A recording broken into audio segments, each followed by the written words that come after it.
কিন্তু নামকে নিচে রেখে যদি কেউ সুস্থতার পরেও চেয়ারে বসেন, ভগবান তার প্রতি প্রসন্ন না হয়ে ভাগবত বলছেন তার একটা কিঞ্চিত অপরাধ হয়ে যায়। কারণ শ্রেষ্ঠত্বকে সম্মান না দিয়ে যদি আপনি শ্রেষ্ঠকে অবমাননা করেন, পাঁচটা জিনিস আপনার নষ্ট হবে। এখন দেখছেন YouTube channel Nitai media live. আমরা ভজন করছি যন্ত্রের মতো, টেপ রেকর্ডার টিপে দিলে যেমন গান বাজে, এটা ভজন না। ভজনে চায় কালকে এখানে রাগ আসবে, রাগ রাগিনী আসবে, অনুরাগ আসবে। তো ঠাকুরমশাই বলেছেন অল্প ভজন করো কিন্তু অনুরাগে ভজন করো। অনুরাগে ভজ সদা প্রেম ভাবে লীলা। এই যে হরি কথা শুনছি, কই হৃদয় গলে না তো, চোখে প্রেমস্ত্র আসে না তো, হৃদয় নির্মল ভেল তার, হৃদয় নির্মল হলো কই, শুদ্ধ হলো কই? অনুরাগ। এই অনুরাগের আরেকটি ধর্ম আমাদের মহাপ্রভুর জীবনে লীলা চলে। মহাপ্রভু জগন্নাথের সাথে লীন হয়েছিলেন, আপনারা জানেন। এই আরেকটি দৃষ্টান্ত, মহাপ্রভু দুহাত বাড়িয়ে দিয়েছিলেন, আর সেই দুহাত বাড়ালো জগন্নাথের। জগন্নাথই তো তিনি, সচল জগন্নাথ আজ বিগ্রহ জগন্নাথে মিশে গেলেন। এটি হয়, এটি হয়। মহাপ্রভুর ঝাড়িখণ্ডের পথে সেই অনুরাগ মাখা প্রেম নাম রাধা ভাবে, অনুরাগে মহাপ্রভু নাম করতে করতে সেদিন বনের হিংস্র জীবজন্তু, বাঘ ভাল্লুকগুলো, হরিণগুলো, সাপগুলো, হাতিগুলো, বন্য প্রাণী ময়ূরগুলো মহাপ্রভুকে ঘিরে একসাথে বেড়ি কীর্তন করেছিল তারা। আচ্ছা, ব্যাঘ্র এবং হরিণ একসাথে নাচবে, এক জায়গায় থাকবে? শুধু থাকেনি, মহাপ্রভুর নাম অনুরাগে হরিণ আর বাঘ একে অপরকে চুম্বন করে জড়িয়ে ধরেছিল। এ মিথ্যা সংবাদ নয়, অনুরাগের ধর্ম এখানেই। শুধু কি তাই, শ্রীমান মহাপ্রভুর কীর্তন অনুরাগে, তার প্রেম উৎকণ্ঠায় বারিধি ধারায় মহাপ্রভুর রাতুল চরণকে পেয়ে পাথর গলে গিয়ে মহাপ্রভুর চরণকে পাথর ধারণ করে নিয়েছিল। আজও আছে সেই চিহ্ন। মহাপ্রভুর দীর্ঘ চরণ চিহ্নটা ঝাড়িখণ্ডের পথে আজও আছে। পাথর গলে গিয়ে মহাপ্রভুর চরণ ধারণ করলো, কিন্তু আমার হৃদয় গলল না, আমার হৃদয় গলল না। ভগবানের সামনে মাঝে মাঝে বলবেন, প্রভু অনুরাগ এলো কই? সংসারের জন্য তো কাঁদি, রোগ শোকের জন্য তো কাঁদি, কত ব্যাকুল হই। তোমার জন্য এই ব্যাকুলতা কবে আসবে? তোমার জন্য এই ব্যাকুলতা কবে আসবে? সুধীবৃন্দ, অনুরাগ চাই। রাগের ধর্ম যদি এত প্রবল হয়, তবে অনুরাগের ধর্মে সবই হয়। আমাদের ঠাকুর নরোত্তম, তিনি ব্রজের পথে চলেছেন। পথে কতদিন তার নাওয়া খাওয়া নাই, মুখে দুটো অন্ন, মুখে দুটো প্রসাদাদি দিতে পারছে না। হা গৌর, হা গৌর, হা রাধা মাধব, এই উৎকণ্ঠা, এই ব্যাকুলতা, এই অনুরাগে চলেছেন ঠাকুর নরোত্তম। গ্রাম থেকে গ্রামান্তরে, নদী থেকে নদী পরিক্রমা, পথ পরিক্রমায় ক্লান্ত হয়ে যেতে যেতে মূর্ছিত হয়ে পড়ে গেছেন। মূর্ছিত হয়ে পড়ে গেছেন, আর শরীরে বল নাই, কিন্তু অনুরাগে পুষ্ট তার হৃদয়। সেই ব্রজ দর্শনের তীব্র লালসা। কবে গিরিরাজ দর্শন করে ধন্য হব? কবে বা নীল যমুনার জলে শরীর জুড়াবো? কবে রাধা কুণ্ডে বৈষ্ণব বৈঠাকে কবে বসে এই হৃদয়কে প্রেম ভক্তিতে আপ্লুত করব? কবে ব্রজের পথে পথে গোপীদের মতো অনুরাগিনী হয়ে বিরহ কাতরা হয়ে আহা রাধে আ রাধে বলে আকাশকে মাতাবো? এই অনুরাগে চলে যে ঠাকুর মশাই, এটা ভজন। দেখুন, যাচ্ছেন ব্রজে অনুরাগ নিয়ে। এই অভাবটা যে অনুরাগের, অন্য কিছুর হরিনাম হরিনামই আছে, প্রেম ভক্তি আছে, তা নষ্ট হয়নি। অভাব শুধু একটি, আমাদের অনুরাগের। ঠাকুর মশাই এই জন্য বলছে অনুরাগে ভজ সদা। মূর্ছিত হয়ে পড়ে গেছেন। এক ব্রাহ্মণ একটি স্বচ্ছ পাত্রে আর উৎকৃষ্ট দুগ্ধ এনে মাথায় হাত বুলিয়ে দিচ্ছে। নরোত্তম, নরোত্তম ওঠো, ব্রজে যাবে না তুমি? এই ধুলায় ধূসরিত অঙ্গে কেন পড়ে আছো? সেই পরশ পেয়ে ঠাকুর নরোত্তম উঠলেন, আর এই ব্রাহ্মণ উনি নরোত্তমের মুখে এই তপ্ত দুগ্ধ, উপাদেয় দুগ্ধ এক গ্লাস পান করালেন। এই পান করার সাথে সাথে যখনই পান করলেন, আর সেই ব্রাহ্মণ ঠাকুর নাই। দুগ্ধতা পানের সাথে সাথে প্রাণে মনে যেন শক্তি ফিরে পেলেন। তীব্র ব্যাকুলতা আসলো। যেতে যেতে নিশীতে স্বপ্নেতে রূপ সনাতন বলছেন, ও নরোত্তম, তুমি মূর্ছিত হয়ে অনুরাগে ক্ষুধা তৃষ্ণায় পড়েছিলে, কে তোমাকে দুধ খাইয়ে মনোবল তোমার প্রেরণা দিল জানেন? স্বয়ং মহাপ্রভু ব্রাহ্মণ হয়ে তোমাকে দুগ্ধটা পান করিয়ে আসলো। অনুরাগ না হলে আসে তিনি। আমরা পথ চলতে পারি না কেন জানেন? থেমে যাই কেন জানেন? দেখুন, সব গোপীরা রাসে যেতে পারেনি। কিছু গোপীরা ঘরে আটকে গিয়েছিল, কেন জানেন?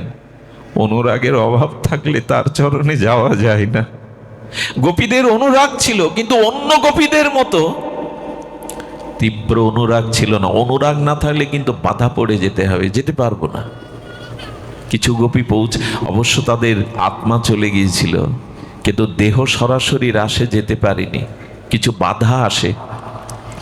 অনুরাগ এলে আর তীব্র বন্যার স্রোতে যেমন বাঁধ ভেঙে তীব্র খরস্রোতা স্রোত বয়ে চলে, যার ভিতরে অনুরাগ এসেছে তাকে আর কে বাধা দেবে গো? কে আর তার পথ অন্তরায় করে দাঁড়াবে? এই জন্য যেটুকু ভজন করবেন অনুরাগের সহিত করবেন। এই অনুরাগেরই ভজন আমাদের এই গৌড়ীয় ভজন, শ্রীমান মহাপ্রভু নিতাই চাঁদের এই ভজন, এটা অনুরাগের, এটা প্রীতির। এখানে শুধু লোক দেখানো ভাব নাই, এখানে বাইরের কঠোরতা নাই, আছে সরসতা। এটা যন্ত্র দানবের ভজন নয়, যান্ত্রিক ভজন নয়, এটা অনুরাগের ভজন। এই অনুরাগটাই আসার জন্যই শুদ্ধ মহৎ সঙ্গ, কৃষ্ণ ভক্ত সঙ্গ করি, কৃষ্ণ ভক্ত অঙ্গ হেরি, শ্রদ্ধান্বিত শ্রবণ কীর্তন। এই কৃষ্ণ শুদ্ধ কৃষ্ণ ভক্তের অঙ্গ হেরি আর কৃষ্ণ ভক্তের শ্রীবদনে এই হরি কথা শুনলে ওই সাধুর হৃদয়ে, ওই অনুরাগের হৃদয়ে যে অনুরাগ আছে, এটা আপনার মধ্যে সংক্রামিত হয়ে যাবে, সংক্রামিত হয়ে যাবে। এই জন্য ভজন অল্প করুন, কিন্তু যেন অনুরাগে হয়। অনুরাগের ভজন কেমন জানেন? কৃষ্ণদাস আমাদের শ্রীধাম বৃন্দাবনের এই কৃষ্ণদাস পদ রচনা করতেন। পদ রচনা করে ব্রজসুন্দরকে মনোহর, আমাদের রাধা মদন মোহন শ্যামসুন্দরকে শোনাতেন। আর কি করতেন জানেন? স্বর্ণমুদ্রা গোবিন্দের চরণে প্রতিদিন কয়টা করে গোবিন্দ কৃপা করে দিতেন, ওই স্বর্ণমুদ্রা বিক্রি করে 56 ব্যঞ্জন আর কি হতো, আর উপাদেয় শৃঙ্গার করাতো। ঠাকুরকে, প্রাণনাথকে, মনোময়কে মনোহর সুন্দর শৃঙ্গার করত প্রতিদিন নূতন কাপড়ে, আর 56 ব্যঞ্জন দেয়া হতো। তুমি বৃন্দাবন তখন এখন আধুনিক নগরায়ন হয়নি, তখন ভালো দ্রব্য কিনতে গেলে, উপাদেয় বস্তু কিনতে গেলে এক আগ্রায় যেতে হতো, এক দিল্লিতে যেতে হতো। উনি দিল্লির বাজারে গিয়ে 56 ভোগের যা যা উপাচার কিনে গাড়িতে চড়িয়ে দিয়েছেন, গরুর গাড়িতে, ঘোড়ার গাড়িতে। আর কি করেছেন? গোবিন্দের জন্য দামি বস্ত্র কিনছেন। সেই বস্ত্র কিনে আসার সময় দেখছে, এরকম শুদ্ধ অনুরাগীর ভক্ত সঙ্গ পেলে কি হয়, এসে দেখছে এক কিন্নরী কণ্ঠে কে যেন আকাশ বাতাস মুখরিত করে মধুর কণ্ঠে সঙ্গীত করছে। আর সেই সঙ্গীতে বাজারের রাজপথের উপরে দাঁড়িয়ে সহস্র মানুষ আবেশ হয়ে তা শুনছে। কে নাচছে জানেন? বাইজি। এই বাইজির মধুময় কণ্ঠে তিনি গান করছেন, আর সেই গানের সুরের লহতিতে আবেশ এসে শত মানুষ ওখানে পয়সা ছুটছে আর ওই গান শুনছে। আচ্ছা, ওইখানে বাবাজি দাঁড়াবে কেন? একজন বাইজি বাজারে নৃত্য গীত করছে, দাঁড়ালো কেন জানেন? কণ্ঠ কারো এত মধুর হয়? কে গাইছে? আহা, এত মধুর কণ্ঠ, ওই কণ্ঠটা ওনার কানে লেগে হৃদয়ে লেগে গেছে। উনিও ওই যারা দাঁড়িয়ে দাঁড়িয়ে এই নর্তকীর এই সঙ্গীত আর নৃত্য দেখছে, উনি তাদের মাঝে দাঁড়িয়ে কৃষ্ণদার বাবাজির মতো মহাত্মা যদি দাঁড়ায় এই বাইজির নৃত্যগীত দেখতে, সবাই বলছে বাবাজি আপনিও শেষ পর্যন্ত কত কথা তাকে শোনাচ্ছেন, বাবাজি আপনিও এই লাইনে ভিড়ে গেলেন, কত অপমান কোনো কথা। কিন্তু উনি দাঁড়ালেন কেন জানেন? এত সুন্দর কণ্ঠ কারো হয়, এত মধুর কণ্ঠ। সবাই যখন টাকা ছুড়িয়ে দিয়ে চলে গেছে, তখন বলছেন বাবা আপনি, বাবা আপনি এখানে? ওনাকে চেনে না কে? বললেন হ্যাঁ। তুমি গান শোনাবে? বলো কাকে? বলো আমার এক বন্ধুকে, আমার এক বান্ধবকে শোনাবে। বললেন আপনার বান্ধব কি ধনী? টাকা ছুড়ে দেবে তো আমি গান গাইলে? এই অনুরাগী বাবা বলছেন আমার বন্ধু বড় ধনী লোক, তাকে যদি সঙ্গীত দিয়ে আনন্দ দিতে পারো, তিনি এমন কিছু দেবে তোমার জীবনে আর কোনো অভাব থাকবে না গো, আর অভাব থাকবে না। বলে এত বড় লোক তোমার সখা, তোমার বন্ধু, তবে আমি গাইবো। বলে দাঁড়াও। পয়সা দিয়ে ঘোড়ার গাড়ি ঠিক করে ঠিকানা লিখে দিলেন, গোবর্ধনের অমুক মন্দিরে গিয়ে এই চিঠিটা দেখালে তোমাকে একটা ঘর দিয়ে দেবে। বাবাজি পেছনে আসছেন, বাবাজি পেছনে আসছেন কৃষ্ণদাসজি। আর এই পতিতা যখন গিরিরাজ গোবর্ধনে শ্রীমন্দিরের দিকে আসছে, তখন সবাই বলছে তুমি কোথায় যাচ্ছ? বলো বাবাজি পাঠিয়েছে। বলো বাবাজির কি মতিভ্রম হলো? শেষ পর্যন্ত নর্তকী বাইজিকে নিয়ে ভগবানের মন্দিরে উপস্থিত হলো। ওনাকে বললেন এই ঘরে তুমি থাকো আর শোনো। এই দেখুন শুদ্ধ ভক্তের, অনুরাগী ভক্তের সঙ্গ পেলে কি হয়। এই নর্তকীকে, গায়িকাকে বললেন তোমার গান গাইলে হবে না, আমি লিখে দেব যে পদ, সুর করে দেব যে পদ, সেই সুরেই তোমাকে শোনাতে হবে আমার বন্ধুকে। আর কি করতে হবে জানো? আজ থেকে তোমার ওই পোশাক পরলে হবে না, রাধারানীর একটা প্রসাদী পোশাক ওকে দিয়ে দিলেন। আজ থেকে এই 3টে দিন তুমি এই গানের প্রশিক্ষণ নেবে, চর্চা করবে, পড়ো। আর আজ থেকে কিন্তু তুমি যা খাও তোমাকে তা খাওয়াবো না, আজ থেকে মন্দিরের প্রসাদ পেতে হবে তোমায়। আমার বন্ধুকে গান শোনাতে গেলে তোমার সাজগোজটা কেমন লাগবে জানো? একটু তিলক কণ্ঠী নিতে হবে। এই দেখুন শুদ্ধ অনুরাগী ভক্তের সঙ্গে কি হয়। 3 দিন ধরে যারা গোবিন্দের প্রসাদ পায়, রাধারানীর প্রসাদী বস্ত্র পরিধান করলো, রাধাকুণ্ডীর রজ নিয়ে তিলক করলো, আর বাবাজির লেখা গানের সুর করে 3 দিন গাওয়ার পরে বলছেন এবার যদি প্রস্তুত হয়ে থাকে তবে আপনার বন্ধুর কাছে নিয়ে চলুন। আপনার বন্ধুকে সঙ্গীত শোনানোর জন্য আমিও বড় লালায়িত। ওকে সুন্দর করে গোপী বেশে সাজিয়ে তিলকমালা, ফুলমালা, চন্দনে চর্চিত করে বললেন কোথায় আপনার বন্ধু? মন্দিরের দুয়ার খুলে বলছেন এই আমার সখা, এই আমার বন্ধু, ওকে গান শোনাও। আপনি আমাকে কি পেয়েছেন? একটা মূর্তিকে গান শোনাতে এসছি আমি? যেই এই কথা বলেছেন একটা মূর্তিকে গান শোনাবো, সে কি শুনতে পায়? সঙ্গে সঙ্গে বাবাজি সিংহের মতো গর্জন, ও তাহলে দেহকে, সঙ্গীতকে শোনাবে যারা টাকা ছুড়ে মারে, তোমার দেহের সৌন্দর্য অঙ্গভঙ্গিমা ভোগ করে, তুমি তাদের শোনাবে? যাকে শোনালে জন্ম মৃত্যু জরাব্যাধি অভিশাপ মুক্ত হয়, তুমি তাকে শোনাবে না? খুব দৃঢ় কণ্ঠে যেই বলেছেন, সাধুদের কথায়, সচ্চরিত্রবান নিষ্ঠা ভজনশীলের শব্দের মধ্যে একটা শক্তি থাকে। ওকে ওই শক্তির দ্বারা বলছেন তাহলে উনি মূর্তি নন। বলে শুনিয়ে দেখো, একবার শুনিয়ে দেখো। শুদ্ধ ভক্তের সঙ্গ করলে কি হয় দেখুন। আজ এই নর্তকী তার গিরিঝারির দিকে ভালো করে তাকালেন, বলে একবার তাকিয়ে দেখো। আমি আগেই বলেছি বিগ্রহ তো মন্দিরে থাকে, অনুরাগে যদি না দেখতে পারেন তবে ওই বিগ্রহের মধ্যে আপনি বিগ্রহের স্বরূপ দেখতে পাবেন না। দেখুন আমরাও তো পুরীর জগন্নাথ দেখি, মহাপ্রভুও দেখতেন, মহাপ্রভু দেখতে দেখতে তার একটা করপল্লব হাত পাথরের দেয়ালে দেখে জগন্নাথকে দেখতেন। আসলে মহাপ্রভু জগন্নাথ দেখতেন না, রাধা ভাবে তার প্রিয় মনোহর শ্যামসুন্দরকেই দেখতেন বিরহিণী ভাবে। আর এই বিরহে দেখতে দেখতে মহাপ্রভুর চোখের জল এমন করে ঝরত, তার অঙ্গটা এমন প্রেমে বিগলিত হয়ে যেত, মহাপ্রভুর হাত গলে গিয়ে সেই 5টা আঙুলের চিহ্ন দেয়ালে এখনো আছে, পাথর গলে গেল। এগুলো ভাষা দিয়ে বোঝানোর বিষয় না। আর আমার মতো মাদিস অবাজনের ভজনীনের পক্ষে এগুলো ব্যক্ত করাও অধিকার নাই। পাথর গলে গেল। মহাপ্রভুর এমন করে দেখতেন, পেছনে গোবিন্দ দাস এসে বলতে, প্রভু বেলা দ্বীপ্রহর হয়ে গেল, প্রসাদ পাবে না, এসো, এতক্ষণ ধরে কি দেখছো তুমি? গোবিন্দ আর একটু দেখতে দাও প্রাণনাথকে, আমরাও তো দেখি জগন্নাথ। 3-4 ঘন্টা ধরে চোখের জলে কি দেখছে মহাপ্রভু, আর একটু দেখতে দাও, প্রাণকে নয়নকে সার্থক করতে দাও। ভিতরে অনুরাগ থাকলে ওর মধ্যে পাথর বা মূর্তি দেখে না, ওর মধ্যে মুরলীধারীকেই সে দেখে। এই অনুরাগটাই চাই, বারবার ঘুরে ফিরে এই অনুরাগ চাই।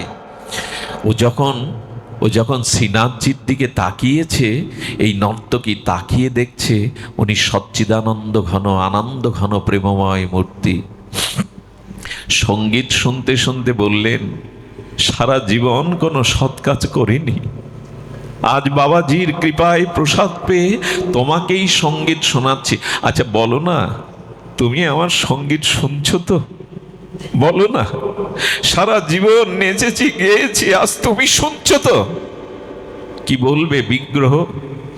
উনি পাথর নন, প্রতিমা নন, অষ্টধাতু নন। উনি কি করলেন জানেন? বলে একবার দেখিয়ে দাও, আমি যে ভজন তোমায় শোনাচ্ছি, একবার অন্তত তুমি একটা কিছু প্রমাণ দাও যে তুমি আমার ভজন আর শুনছো। কি ব্যাকুলতা, অনুরাগ! সঙ্গে সঙ্গে দেখলেন শ্রীনাথজি ঠোঁটের কোণে হাসি ফুটে উঠেছে। যেই হাসি দেখলেন, ভুবন ভুলানো হাসি, স্বীকার করলেন আমি তোমার সঙ্গীত শুনছি।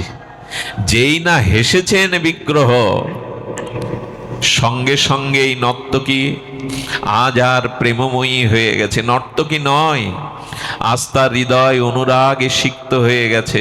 সঙ্গে সঙ্গে বললেন, তুমি যদি আমাকে এই অনুরাগের হাসি দেখিয়ে থাকো, এই বাচ্চাগুলিকে পেছন থেকে একটু সরান, বলছেন, তবে তোমাকে কি দেব আজ আমি? আচ্ছা, মানুষের সব থেকে প্রিয় বস্তু হলো প্রাণ, আত্মা, নাকি বাবা? আত্মা থাকলে প্রিয়জন ভালোবাসা থাকে। আত্মাই হলো মানুষের সব থেকে প্রিয়। বললেন, প্রিয়, যবে তুমি আমার সঙ্গীত শুনলে, তবে আজ তোমাকে আমি এমন উপহার দেব, যে উপহার জগতের সব থেকে শ্রেষ্ঠ। ওই নর্তকী মন্দিরের চৌকাঠে মাথা রেখে প্রাণটাই দিয়ে দিলেন চিরদিনের মতো। 3 দিনে মাত্র এমন মরমী ভক্তের সঙ্গ পেয়ে, প্রসাদ পেয়ে তার প্রাণটাই দিয়ে দিলেন গিরিধারীকে। আমাদের কবে হবে অনুরাগ? আমাদের কবে হবে? এই জন্য যার হৃদয়ে অনুরাগ জন্ম নিয়েছে গুরু কৃপায়, মহতের কৃপায়, গুরু মহারাজ বলতেন, যদি কেউ রাধাকুণ্ডে যায়, যদি সজাতীয় সয় ভক্তি নাম প্রেম তার মধ্যে থাকে, তবে সে যেন রাত্রের নিস্তব্ধতায় রাত্র দ্বীপ্রহরে রাধাকুণ্ডে কান পাতে। রাধাকুণ্ডে যদি কোনো মরমী ভক্ত রাত্র দ্বীপ্রহরে কান পাতে, তবে রঘুনাথ দাস গোস্বামী সেই হাহাকার, হা রাধে আজও শুনতে পায়। কিন্তু সেই অনুরাগ কই? আমি শুরু করেছিলাম সংস্কার দিয়ে। জীব যখন শুদ্ধ সংস্কার, সাধুসঙ্গ, দীক্ষা, ভজন ক্রিয়ায় আসে, তারপরে তার অনুরাগ প্রয়োজন। রাগের ধর্ম আর অনুরাগের ধর্ম এটাই, অনুরাগ চাই। অনুরাগটা আসবে কিসে, তার পূর্ব লক্ষণটা বলেই আমি পাঠ বিশ্রাম রাখবো। অনুরাগটা পাবেন কি করে? অনুরাগ পাওয়ার জন্য যেটা প্রয়োজন, সেটা আমরা আস্বাদন করি গরুর, পক্ষীরাজ গরুর এবং কাকভূষুণ্ডির মুখে। এটা রামচরিত মানসে তুলসীদাস গোস্বামী উল্লেখ করেছেন বড় মর্মে। এইটুকু আপনাদের শ্রবণের আহ্বান করছি। একটু ধৈর্যশীল হয়ে একটু অনুরাগ নিয়ে শ্রবণ করুন। দেখুন, অনুরাগ আসবার জন্য আমি প্রথমে সংস্কারের কথা বলেছি, দ্বিতীয় বলবো আমাদের মস্তিষ্ক মনটা শুদ্ধ করতে। একটা জিনিস বলি, ঘরে গিয়ে আজকাল দেখবেন যাদের একটু সামর্থ্য আছে, বাড়ি গিয়ে দেখবেন সব সেট করা, পালঙ্ক সেট, ড্রেসিং টেবিল, কি কি বলে ওকে, খাবার ডাইনিং টেবিল, সব সেট আছে ঘরে। আসলে ব্রেনটাই সেট নেই, মস্তিষ্কটাই, মানে যা আয়োজন করেছি সব নিজের ভোগের বা সুখের জন্য। ব্রেন বা স্মৃতিশক্তি রাধারানীর সুখের জন্য আয়োজন ঘরে করেনি। এই ব্রেন সেটটাই আমাদের হয়নি। ডাইনিং সেট, কি কি বলে মাস্টার, কত রকম সেট করা ঘরে, সব সেট আছে, ব্রেনটাই সেট হয়নি। তোমাকে আনন্দ কি করে দেব, তোমাকে সুখ কি করে দেব, এটি ঘরে আছে তো আমাদের? যদি না থাকে তো জানবেন, এই মস্তিষ্ক আর প্রাণ সেট না হলে ঘরে সব সেট সাজিয়ে রাখলেও ওখানে শান্তি থাকবে না। আমাদের ঘরে সব আয়োজন আছে ভোগের, শান্তির বড় অভাব। এই শান্তির অভাবের কারণও আছে। সেই কারণটাই কাকভূষণ্ডী বলছেন গরুরকে। গরুর গিয়েছিলেন কাকভূষণ্ডীর এই প্রাজ্ঞের কাছে নীলগিরিতে হরিকথা শুনতে। একটা কথা বলি, মোহ কখনো দূর হতে পারে না, আসক্তি কখনো দূর হতে পারে না যদি সাধুমুখে হরিকথা না শ্রবণ করেন। এটি নিখিল শাস্ত্রের বিষয়।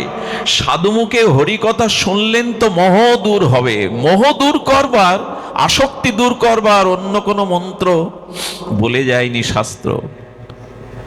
সাধুমুখে হরিকথা, এই সাধুমুখে হরিকথায় আমাদের আসক্তি, আমাদের মোহ অন্ধকার দূর করবে। এজন্য কাকভূষণ্ডী এই প্রাজ্ঞের কাছে, এই মুক্ত পুরুষের কাছে গেছেন আমাদের পক্ষীরাজ গরুর। গিয়েই প্রশ্ন করছেন, আপনি 27 কল্প ধরে নীলগিরিতে ভজন করছেন। 27 কল্প মানে বুঝতে পেরেছেন, এক এক কল্পে ভগবানের এক এক অবতার হয়। উনি 27 কল্প বসে আছেন ওখানে। বলে 27 কল্প বসে আছেন, তা আপনার এই কাক বেশ কেন, কাকভূষণ্ডী? আপনি তো মনি ঋষির একটা রূপ নিতে পারতেন, আপনি তো ভগবানের কাছে চেয়ে নিতে পারতেন। 27 কল্প ধরে কাক বেশে আসে কেন? বললেন, আগ বাঁকা হোক কিন্তু রস বাঁকা হয় না। নদী আঁকা বাঁকা হতে পারে, নদীর জল আঁকা বাঁকা হয় না। সোনার আংটি, গলার হার বাঁকা হতে পারে, কিন্তু সোনার মূল্য কম হয় না। তেমনি উনি বলছেন, কাক বেশে থাকি আর মানুষ বেশে থাকি, ভক্তি থাকলেই হলো, ভক্তি থাকলেই হলো। তা ভক্তি তো মনুষ্য রূপ নিতে পারতেন, কাক রূপ কেন নিলেন? আহা, কি মার্মিক কথা দেখুন। বলে, দেখো, মনুষ্য রূপ নিলে আমি ভগবানের এত নিকটে যেতে পারতাম না। বলি কিরকম?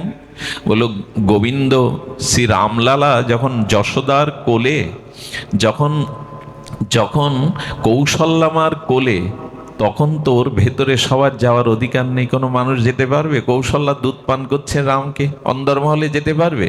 কিন্তু জানো, পাখি রূপ নিয়েছি কেন জানো? ভগবান যখন শিশু রূপ ধরে লীলা করে, ওটা দেখতে বড় আনন্দ লাগে। আমি কাক রূপে আছি এই জন্য উড়ে গিয়ে দেখতে পাবো বলে, মানুষ হলে ওখানে যেতে পারবো না। যাতে গোবিন্দকে আস্বাদন করতে পারি এমন একটা রূপ নিয়েছি। শবরীর রূপ ছিল কুচ্ছ্রী, তার বর তাকে ঘোমটা উড়ে গেছে বাতাসে দেখে পালিয়েছিল, এত কুরূপ। কিন্তু সেই শবরীর এটো ফল রামচন্দ্র খেয়েছিলেন। শবরীকে বলেছিলেন, তোমার থেকে সুন্দর এ জগতে কেউ নাই। ভগবান তো দেখে হৃদয়ের ভক্তিকে, অনুরাগকে, অনুরাগটাই সুন্দর। সব আছে, অনুরাগ নেই তো হবে না। কাকভূষণ্ডী বললেন, আচ্ছা, আমি যখন প্রভুর সামনে যাই, প্রভু যা প্রসাদ পাই ছুঁড়ে ছুঁড়ে, ওই অধরামৃত আমি কাক রূপে যাই, আমাকে ছুঁড়ে ছুঁড়ে দেয়, মানুষ হলে দিত। যাতে আমার ভক্তি হয়, এই জন্য আমরা রূপ পাইনি বলে যেন দুঃখ না করি, অনেক গুণ পাইনি বলে যেন দুঃখ না করি, অনেক বিদ্যা পাইনি বলে যেন দুঃখ না করি। আমরা ভক্তি বা অনুরাগ হয়নি বলেই যেন দুঃখ করি। ভগবান রূপ বা বাহ্যিক কিছু দেখেন না, অনুরাগ দেখেন। হৃদয়ে কার কত অনুরাগ, এটাই ধরেন। কাকভূষণ্ডী যখন বলে চলেছেন এক মার্মিক কথা, কাকভূষণ্ডীকে গরুরকে বলছেন, আচ্ছা গরুরকে বলছেন, শোনো, যে আশায় বসে আছি, কতদিন বসে আছি জানো? আপনারাও ধ্যান দিন। এক কল্প, এক কল্প মানে এক এক কল্পে 4000 যুগ হয়। সেই এক কল্পে 4000 যুগে ভগবান একবার আসেন। আমার রামলালা এসেছিলেন, ওই কল্প শেষে তিনি অযোধ্যাবাসীকে নিয়ে নিত্যধামে চলে গেলেন। আমি চেয়ে রইলাম রঘুপতি রামচন্দ্রের দিকে। দ্বিতীয় কল্প এলো। দেখুন, কল্প মানে কিন্তু 1-2 মিনিট, সেকেন্ড, বছর না, যুগ না, 4000 যুগ। পরের কল্প চেয়ে থাকলাম তার দিকে, বলি আসেনি। বলল না, তিনি নিত্যলীলায় চলে গেলেন। তৃতীয় কল্প, চতুর্থ কল্প, গরুর কানে আঙুল দিয়ে বলছেন আর বলতে হবে না, 4 কল্প ভগবানের দিকে চেয়ে আছেন, আপনার কাছে আসেনি প্রভু। বলে তোমার শোনা এখনো শেষ হয়নি, আরো শ্রবণ করো। 5 কল্প গেল, 6 কল্প গেল, 20 কল্প বলার পরে বলছেন আর বলতে হবে না আপনার। এইবার 20 কল্প অপেক্ষা করছেন তার দিকে চেয়ে, প্রভু আসেনি। 20 কল্প নয়, তবে শোনো গরুর, 27 কল্পে আমি এখানে বসে আছি তার দিকে চেয়ে, অন্য কারো দিকে চাইনি। বলে কি ঘটলো? বলে 27 কল্পে প্রভু রামচন্দ্র যখন অযোধ্যাবাসীকে নিয়ে নিত্যলোকে যাবেন, তখন আমার দিকে একবার ফিরে তাকালো। এই 27 কল্প পরে আমার দিকে একবার ফিরে তাকালো। ফিরে তাকাবার পরে জিজ্ঞাসা করছে কি চাই বলো, কি চাই বলো। দেখুন, ভগবান বা সদ্গুরুদেব যদি আপনাকে কিছু চাইতে বলে, ফস করে চাইবেন না, দ্রুত চাইবেন না, চাওয়াটা ভুল হতে পারে। গরুর তখন বলছেন আপনি কি চাইলেন, আপনি কি চাইলেন? বলে 27 কল্প যার জন্য অপেক্ষা করেছি, খুব দ্রুত চাইলে হবে? অপেক্ষাটা 27 কল্পের, চাওয়াটাও তো দ্রুত চাইলে হবে। এই দেখুন, ভগবানের কাছে চাইতে হয় কি। বলে কি চাইলেন আপনি? ভগবানকে বললাম, প্রভু আমার চাওয়ার মতো নিজের যোগ্যতা নাই, তবে এক কাজ করো, তুমি যখন চাইছো না আমি দিচ্ছি। আমার সামর্থ্যে অষ্টসিদ্ধি আছে, 5 প্রকারের মুক্তি আছে। এইভাবে সকল বলে গেলেন। এইগুলো আলাদা আলাদা ব্যাখ্যার প্রয়োজন হয়ে দাঁড়ায়। আমাদের সাযুজ্য, সারূপ্য, শালুক্য, শাস্তি, এভাবে 5 প্রকারের মুক্তি আছে, অষ্টসিদ্ধি আছে। যে সিদ্ধি পেলে আপনি ভগবানের ন্যায় শক্তিশালী অঘটন ঘটাতে পারবেন।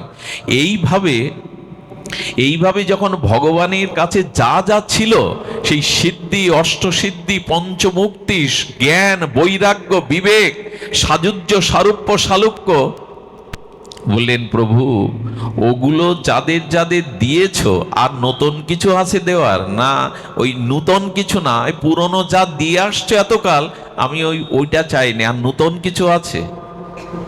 রঘুপতি রামচন্দ্র ভগবান তখন ওর দিকে একটু তাকাচ্ছে, আর কি চাইতে পারে জীব, আর কি চাইতে পারে ও?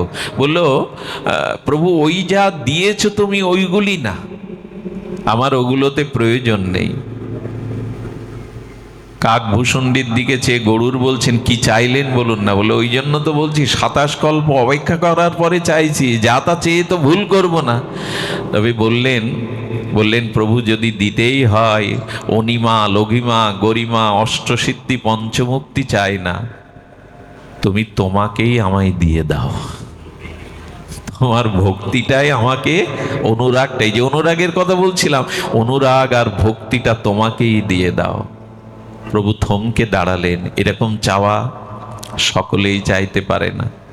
আচ্ছা, আমরা যে ভগবানের কাছে বিদ্যা চাই, ধন চাই, প্রতিষ্ঠা চাই, পাণ্ডিত্য চাই, সুখ্যাতি চাই, সব কিছু চাই, কিন্তু লক্ষ্য করেছেন শুভঙ্কর বলল, দাদা আমি আপনার এই দোকানটা দিয়ে দিলাম, আমার দোকানে অনেক কিছু আছে, দিয়ে দিলাম। আচ্ছা, আপনি সন্ধ্যায় আসেন, এই দোকান আপনারে আমি দিয়ে দিলাম। সন্ধ্যায় যাওয়ার পরে দেখছি উনি বাইরে যা যা ছিল দোকানের মধ্যে ঢুকিয়ে 3-4টে তালা মারলেন। এইবার যদি বলেন নিন, আপনি এই দোকান নিয়ে নিন, চাবিটা কার কাছে? ওনার কাছে। এটা কি দেওয়া হলো?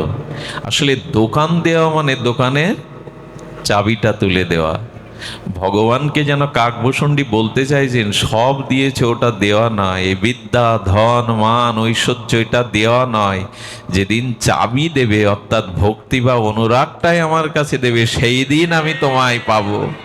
আমি ঐশ্বর্য অনিমা লঘিমা পেয়ে কি করব? চাবিটা দেওয়াই মানে সব দেওয়া। ওইটা তো দাওনি, তোমাকেই দিয়ে দাও।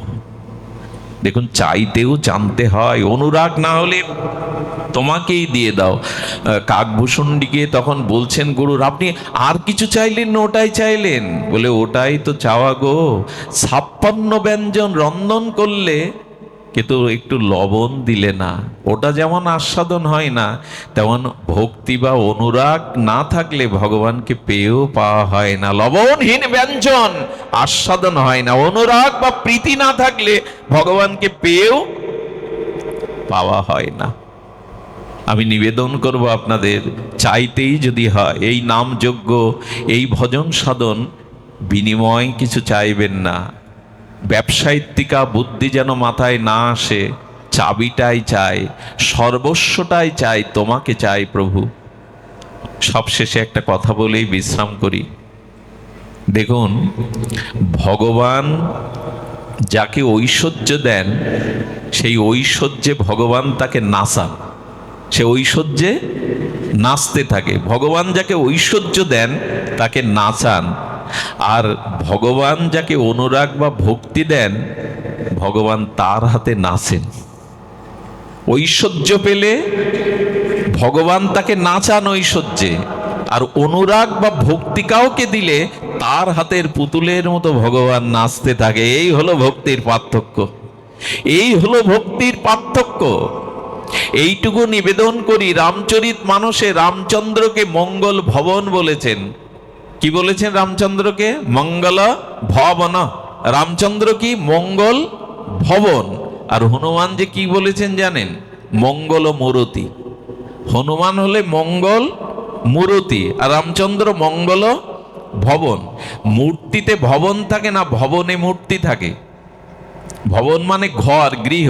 গৃহেতে মূর্তি থাকে না, মূর্তির মধ্যেই ঘর থাকে। একটু কথা বলুন, কি থাকে? ভবনেই মূর্তি থাকে। বললেন, দেখো, অনুরাগী ভক্তকে যদি সঙ্গ করতে পারো, তার অনুরাগ যদি নিতে পারো, তবে সেই দিনই তোমার মঙ্গল হবে, যেদিন তুমি মঙ্গল ভবনকে আশ্রয় করবে। কারণ মঙ্গল মূর্তি মঙ্গল ভবনেই থাকে, বাইরে থাকে না।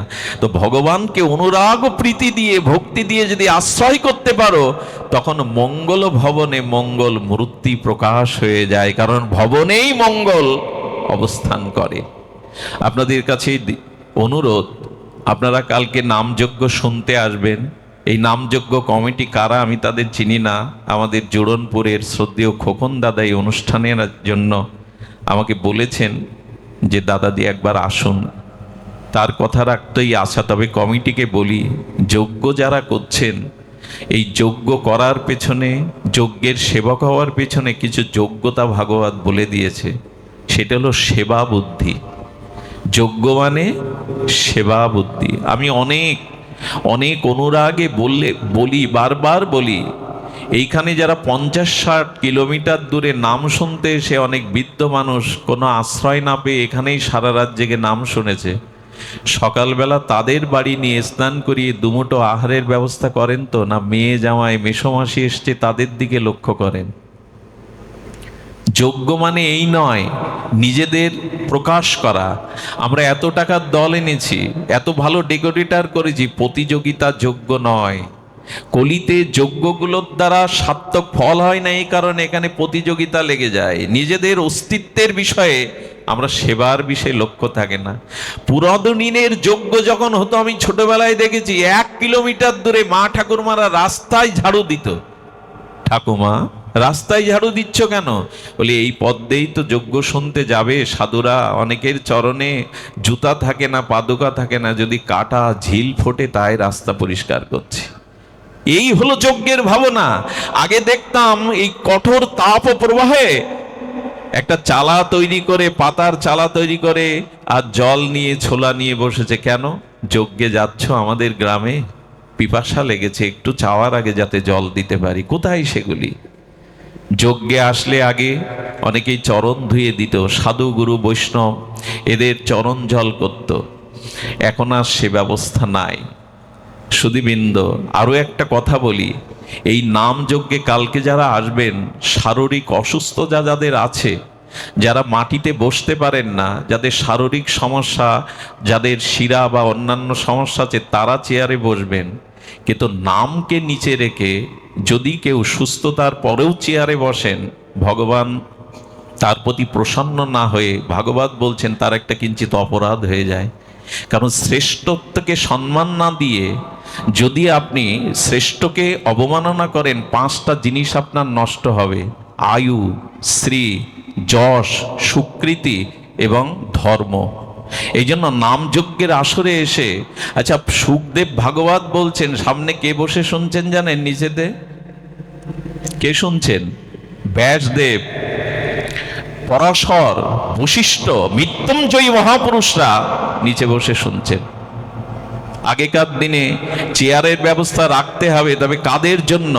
সুস্থ যারা তাদের জন্য, তাদের জন্য নয়। কারণ করুণা বা কৃপা নিচের দিকে গড়ায়। সুধীবৃন্দ, যতটুকু যার সম্মান তাকে দিবেন, কিন্তু ভগবানের নামকে, ভগবানের নাম মহিমাকে ক্ষুণ্ণ করে নয়। আজকাল যজ্ঞগুলো এমনও দেখেছি, আনন্দবাজারের ব্যবস্থা করা হয় টেয়াল সেবিরে, যেখানে পায়ে জুতো পায়ে দিয়ে মানুষ প্রসাদ নেয়।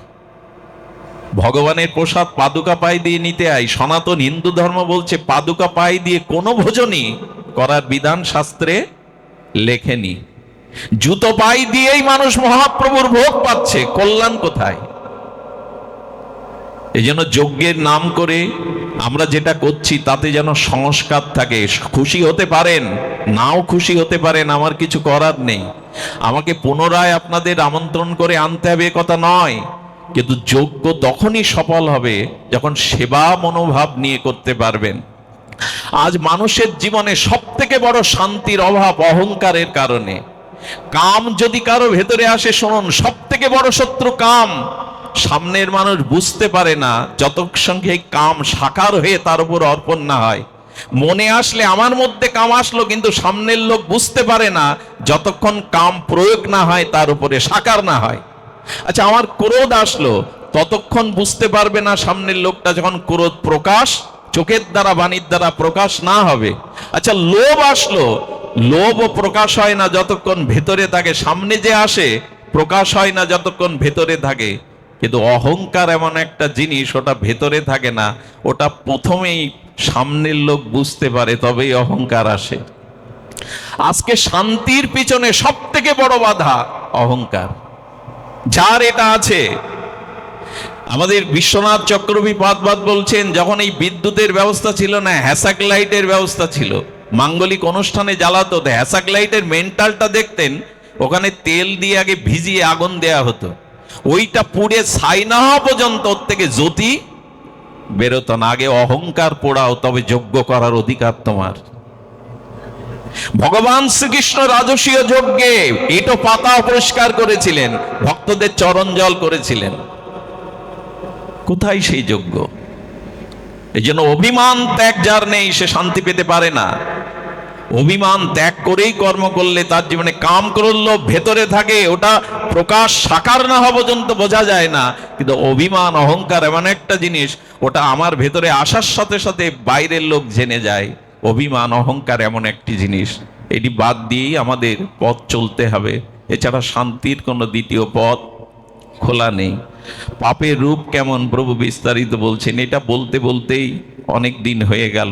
পাপের রূপ চারটি: অন্ধকার, পাপের রূপ চারটি: চঞ্চলতা, পাপের আরেকটি রূপ ভগবত ভজনে বিঘ্ন, আর পাপের আরেকটি রূপ, পাপ না কিন্তু পাপের রূপ আরেকটি রূপ হলো দুরারোগ্য ব্যাধি। যার নিজেকে শেষ করে, পরিবারকে শেষ করে, এই চারটেই পাপের ফল। এখানে সব লাইটগুলো অফ করে দিলে অন্ধকার নেমে আসবে, কেউ কাউকে বুঝতে পারবে না। তেমন যার জীবনে পাপের দ্বারা অন্ধকার আসে, তার জ্ঞান ঢেকে যায়, সে আত্মাকে, বিবেককে চিনতে পারে না। অন্ধকারে ভ্রম হয়, দড়ি দেখলে সাপ মনে হয় অন্ধকারে, তখন সে ভ্রম মনে হয়, ভগবানকে ভুলে গিয়ে সংসারকে আপন করে। পাপের দ্বিতীয় রূপ চঞ্চলতা। মদ্য মাতাল মদ খেতে গিয়ে বলে, কখনো বলে আমার মন চাই না মদ খেতে, মন চাই বলেই তো সব বিক্রি করে মদ খাই। যে জুয়া খেলে, সে কখনো বলে আমার মন চায় না জুয়া খেলতে, মন চাই বলেই তো সর্ব হারিয়ে জুয়া খেলে। যে চুরি করে, সেও কি কখনো বলে চুরি করতে আমার মন বসে না, না বসলে তো চুরি করতো না। একমাত্র ভজন সাধন করতে বসলেই মানুষ বলে আমার হরি নামে মন বসে না, আমার রাধারানীর চরণ চিন্তা করতে মন বসে না। এর কারণ, পাপ থাকলে হৃদয়ে চঞ্চলতা থাকে, বহির্মুখিতা থাকে, ভজনে মন বসে না। পাপের তৃতীয় রূপ হলো বাধা। যতই এগোতে চান, বাধা এসে আপনাকে আর এগোতে দেয় না, এটাই পাপের তৃতীয় রূপ। চতুর্থ রূপ হলো পাপ দুরারোগ্য ব্যাধি এসে পরিবারটাকেই শেষ করে দিয়ে দেয়। কিছু ব্যাধি আছে অনিয়মের দ্বারা শরীরে হয়, সেটা ডাক্তার কবিরাজ ঔষধের দ্বারা নিরাময় হয়। কিন্তু যে রোগ নিজেকে নিঃশেষ করে দেয় পরিবারকে, এটি পাপেরই ফসল।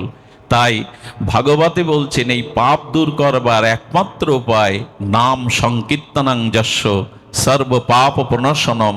অনুরাগে হরিনাম করো, এর দ্বারা পাপ দূর হবে, এর দ্বারা রতিমতি জন্মাবে।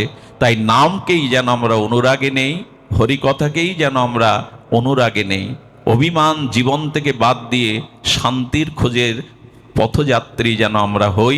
প্রগতিশীল ভক্তি আপনাদের ভগবানের আশীর্বাদে অর্পিত হোক, এই যজ্ঞ সম্পূর্ণ হোক, এই যজ্ঞ সফল হোক, এই প্রার্থনা জানিয়ে আজকের মতো হরিকথার এখানেই বিশ্রাম। শ্রী গুরু প্রেমানন্দে গৌর হরিবল। জয় রাধে। আগামী 21শে জুন 6 আষাঢ় রবিবার রাঘবপুর শ্রী শ্রী রাধা গোবিন্দ সেবাশ্রমে ভাগবত পাঠ, এই অধমের সেখানে উপস্থিত হওয়ার কথা আছে। রাঘবপুর বন্ধবিলা, বাগারপাড়া, যশোর, সুদামা সমীরণ দাদার গৃহে। জয় রাধে।